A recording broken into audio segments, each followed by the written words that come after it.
Hi, I'm Allison from Learning at the Primary Pond. I'm a literacy specialist, and in this video, I'm going to help you pinpoint 3 areas to focus on that will be really helpful and important when your students come in low in reading. If you haven't subscribed to my channel yet, make sure to hit the subscribe button and the little bell to be notified every time I post a brand new video about teaching literacy in K2.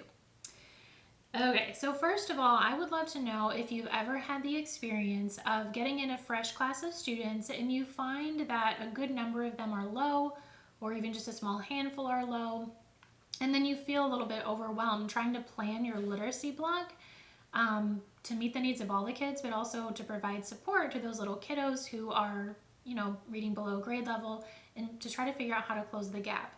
If you've ever felt overwhelmed by this, let me know by typing yes in the comments. Would love to hear from you.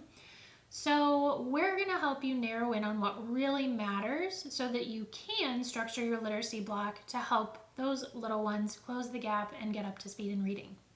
Okay, so first of all, you may have heard of the big 5. So that would be phonemic awareness or phonological awareness, phonics, fluency, vocabulary, and comprehension. So these are all things that we need to teach explicitly and systematically when we're teaching literacy. I'm actually going to narrow those down even further to my big 3, and my big 3 encompass all of those areas, but they are decoding, comprehension, and fluency. Okay? When you focus very specifically on these areas and think about how you address them throughout your literacy block, this is what it's going to take to close the gap for your kiddos who are behind. So let's talk in depth about what all of these things are. You may have heard of them before, but I'm just going to encourage you to think about them in a slightly different way, as well as think about your schedule in a slightly different way. Okay, so first of all, we have decoding. Decoding requires phonological awareness. I have another video about phonological awareness and what it is, but basically it's just the awareness of sounds and words. So when we are aware of sounds, it makes it easier for us to connect the sounds to letters and actually read. Phonological awareness is required for kids to learn to read, right? Because what's happening in the brain is that the brain is orthographically mapping the letters and the sounds to form connections between them. And then eventually a lot of words become sight words, but we have to be connecting those letters and sounds first. So that is necessary. Phonics knowledge, of course, is also necessary, right? They have to know that the digraph SH says sh. They have to know that the vowel team EA can say the long E or the short E, or sometimes even the A sound. So lots of phonics knowledge required for decoding. Also just the skills of blending and breaking apart words. So blending would be like they see the word step on the page, and if they don't know it, they can say the sounds step and read the word step. So blending the sounds together. Breaking apart words would be something like, I don't know, like if you got a compound word, mailbox, can they break it apart, read each part and read the whole word? If they have a multisyllabic word, can they break it into chunks and read it? This skill, and this skill are essential for decoding.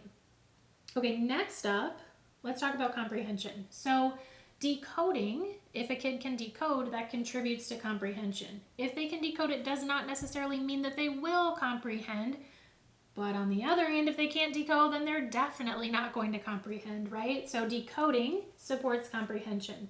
Comprehension involves language comprehension. So this should really say reading comprehension involves language comprehension. Comprehension is just understanding language and kids being able to, hear directions and understand what to do, or hear a story read aloud and comprehend it.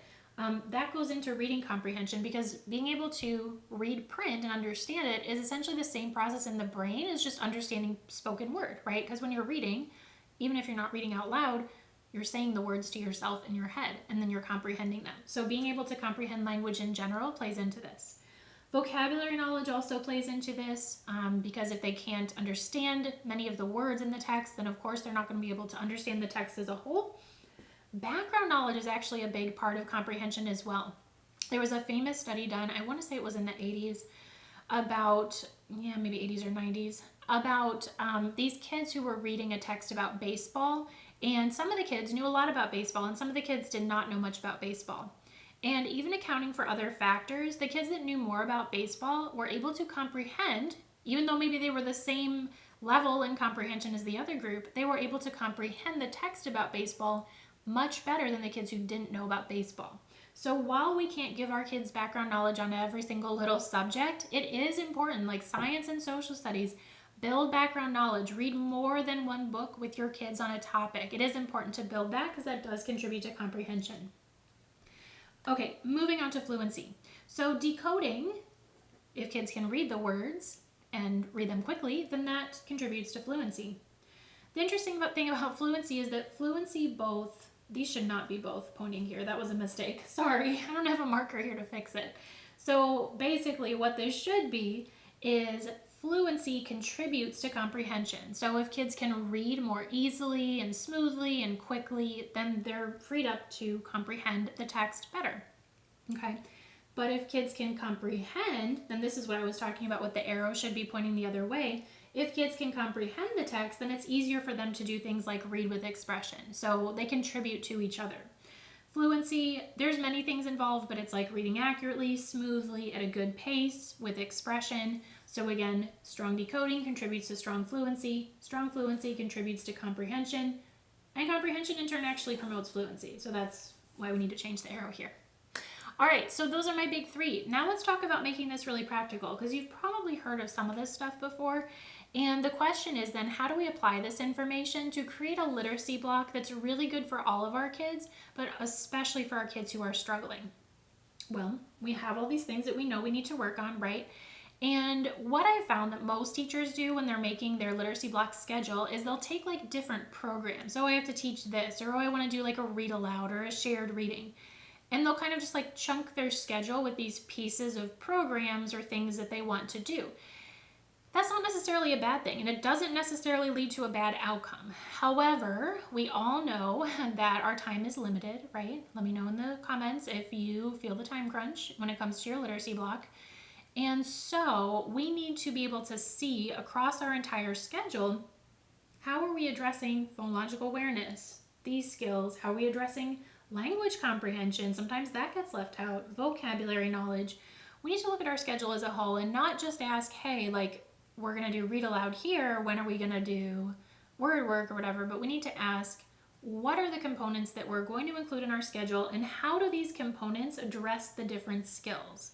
We need to make sure that these are being covered across the literacy block. We need to make sure as much as possible that our low babies get a double dose of things like phonological awareness, phonics, some word strategies, maybe even fluency.